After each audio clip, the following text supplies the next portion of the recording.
What up, party people? Welcome to the new episode of The Headlines. Oh, man. Hope you're having a nice day. Today I'm starting a little bit different. I realized yesterday I spoke about mental health, and I think it would be a little bit hypocritical of myself not to talk about my mental health. Um, I've been seeing a psychologist for over a year now, and I am very happy about that. I started my process like almost 2 years ago. A little bit more than 2 years. But yeah, I just want to say I recommend it for everyone. I'm a little bit scared because my psychologist is now starting to tell me like it's time to let go. I'm gonna miss you, man. But yeah, I guess it's part of the process. And I take this opportunity to thank the person that actually pushed me to seek help.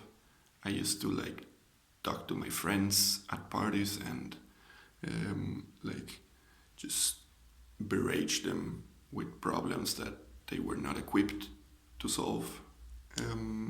So this guy, Josu, uh, was the first and only person that ever told me, bro, I cannot help you with what you're talking about. I don't have the tools to help you. So I recommend you to go to a psychologist. And I did, and it has been really good. I recommend it for everyone that feels like they need someone to talk about their like stuff. So yeah, this next joke goes for you, my dear friend Josu, who unfortunately rests in peace. I'm gonna do this joke in Spanish for you, my friend. Pero qué lindo usando la muerte de su amigo para ganar followers en Instagram. Love you, my friend. Will ever love you. Balan till the end. Okay, so now for real, to the headlines. Today I want to talk about Venezuela. And the big news was a couple of days ago that US sent a big, I don't know how you call them, like a big ship carrier or aircraft carrier, better said, to the Caribbean.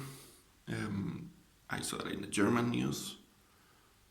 I think I saw that also in New York Times was shortly mentioned.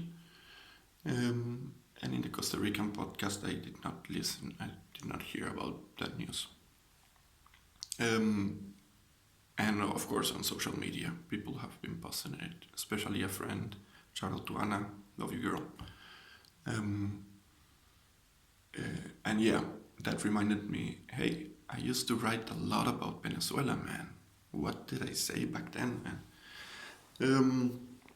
And yeah, I did some papers about Venezuela, and I'm gonna read you just the conclusion of one of those in 2018, at the end of 2018.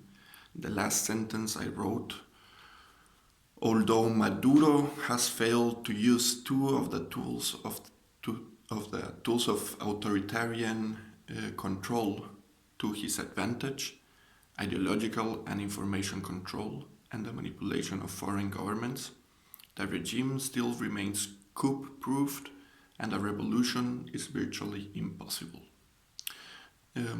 Yeah, so I'm basically saying, after a couple of years of research, did maybe like 4 or 5 papers on Venezuela, I'm not sure. I think this was my last one. Basically saying a revolution or a coup from inside, it's not coming.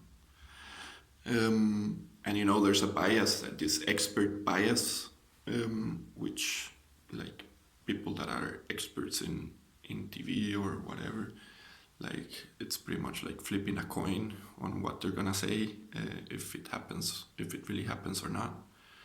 I don't know if I'm an expert in Venezuela, but I used to write a lot about Venezuela. And 7 years ago, I said a revolution or a coup from within is not gonna happen, and it hasn't happened. So kudos to me, I guess. So why is this a good news? Let's peek behind the curtain. And not a bad news, of course. I'm Costa Rican, I'm against war. I will always be against war. I hope there's no war in the Venezuelan Caribbean. But I talked with a good friend of mine, a Venezuelan good friend of mine here in Berlin, and pretty much every other Venezuelan that I have talked with outside Venezuela is of course against the dictatorship. So if something's gonna change in Venezuela, unfortunately it has to come from outside. So I don't know what's gonna happen. I hope not a lot of blood is shed. That would be ideal. And I hope maybe those $50 million that are on the head of Maduro, like, do some pressure, and a coup happens now. But yeah, I think, like, if I had to make a prediction, I think a lot of more pressure has to come. I hope not like actual action, actual military action, but just like pressure, just words. I hope that leads to a coup and hopefully to democracy in Venezuela. But yeah, those are my 5 cents, my 5 pesos on Venezuela. Peace out.